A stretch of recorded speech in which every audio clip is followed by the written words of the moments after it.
Today, the Trump administration calls for no new student visa appointments and increased social media vetting.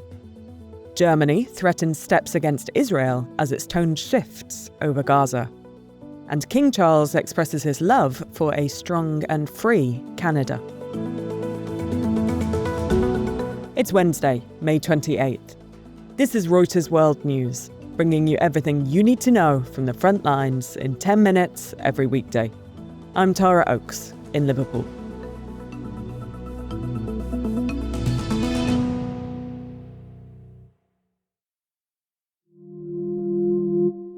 The Trump administration has ordered its missions abroad to stop scheduling new appointments for student and exchange visa applicants. An internal cable seen by Reuters says the State Department is preparing to expand social media vetting of foreign students. Deputy US Foreign Policy Editor Humaira Pamuk has the story.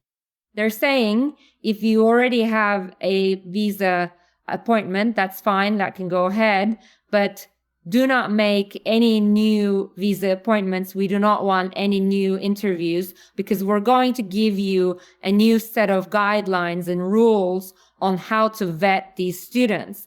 And while we don't know right now what exactly those guidelines will be, we can make an educated guess that they will likely be a screening of all of their social media, probably Facebook, X, Instagram, maybe TikTok, and take a look at what they've said about the United States, perhaps what they've said about the Trump administration, what they've said about some of the topics that the Trump administration feels strongly about, like immigration or Israel and Hamas war, or overall Gaza war, basically. I spoke with a couple of US officials who work in consular sections of various US embassies around the world, and they're kind of saddened by this. They just think that this is going to discourage a lot of prospective students from coming to the United States because they feel that they're going to be reprimanded for what they think.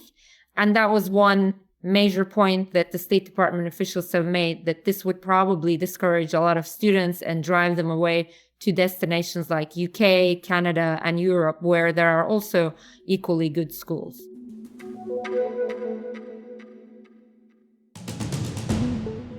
President Vladimir Putin's conditions for ending the war in Ukraine include a demand that Western leaders pledge in writing to stop enlarging NATO eastwards and lift a chunk of sanctions on Russia. That's according to Russian sources with knowledge of the negotiations. US President Donald Trump says Putin is playing with fire by refusing to engage in ceasefire talks with Ukraine.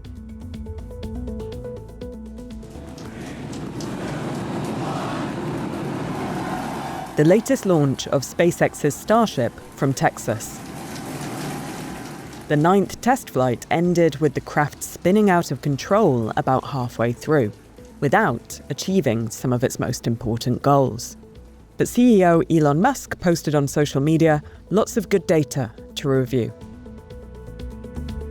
Reuters understands that Israel and Syria are in direct contact aimed at calming tensions between the two. Sources say that in recent weeks, face-to-face meetings have been held. It would mark a significant development in ties between the two countries.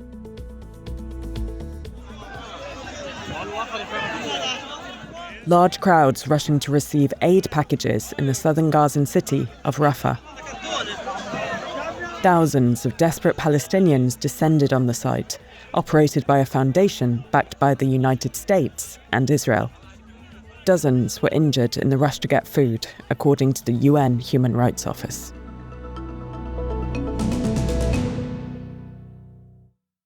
While Israel and the US roll out their new aid distribution for Gaza, relations between Israel and Europe are showing strain. Germany's foreign minister has threatened unspecified measures against the country, saying Berlin would not export weapons used to break humanitarian law. It's the most severe rebuke yet from him and Chancellor Friedrich Merz over Gaza. Thomas Eskret is in Berlin. I think you can look at it from a short-term and a long-term perspective. The long-term perspective is that there has been growing public disquiet at Israel's actions in Gaza for the past year at least. And to some extent, this is quite simply the German government responding to that. More immediately, Israel had promised to unfreeze aid shipments to Gaza by the 25th of May. Nothing happened. The aid shipments still weren't going through. And that, I think, gave the principals in Friedrich Merz's coalition cover to announce a policy change. Why is this so significant, a change in positioning for Germany? There have been three key pillars to Germany's post-war foreign policy. One was European integration inside the European Union. The other was Atlanticism, strong believer in the NATO alliance and alliance with Washington. And the third was largely unconditional backing for Israel as a form of atonement. So even a rhetorical shift on this, and this is a rhetorical shift, coming from a very conservative chancellor, is really very significant in that sense. Just purely on a rhetorical level, it says to Israeli governments that they can't expect cover of quite the same nature from Germany in future. And France and the UK have also shifted position recently. Was that significant for Germany? I think the fact that France and Britain have shifted their positions increased the pressure on Germany to make a move. Germany doesn't like to be too far away from its European neighbours in foreign policy terms. In practical terms, there's a lot Germany could do. It's one of the largest military suppliers to Israel. The Israeli Navy is largely German-made. But also, Germany is the largest importer of Israeli goods. It remains to be seen how they translate this rhetorical shift, which I think is definitely significant, into actual practical power politics.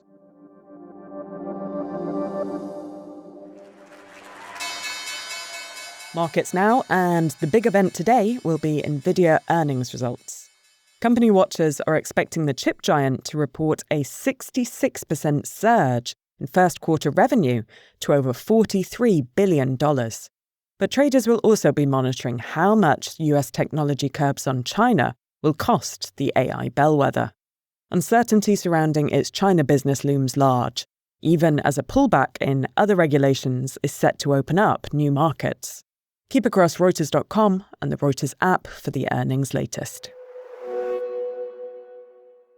As the anthem reminds us, the true north is indeed strong and free. King Charles, sitting on a large throne and just feet away from Prime Minister Mark Carney during a speech in Canada's Senate. His address didn't mention Donald Trump by name, but the speech is being seen as a message to the United States.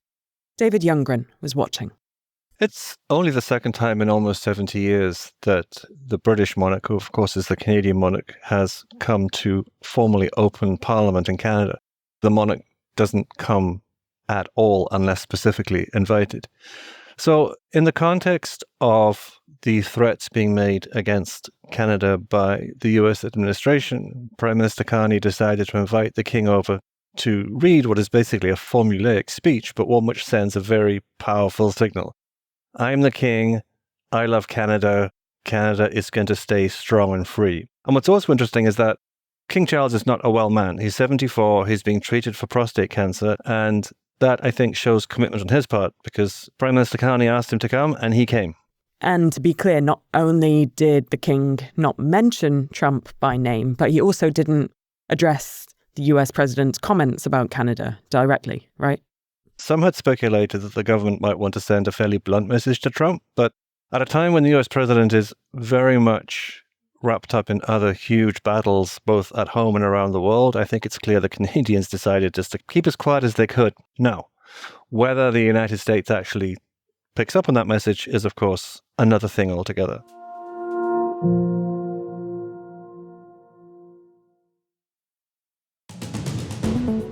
Our recommended read today is a detailed look at India's Maha Kumbh festival, held earlier this year.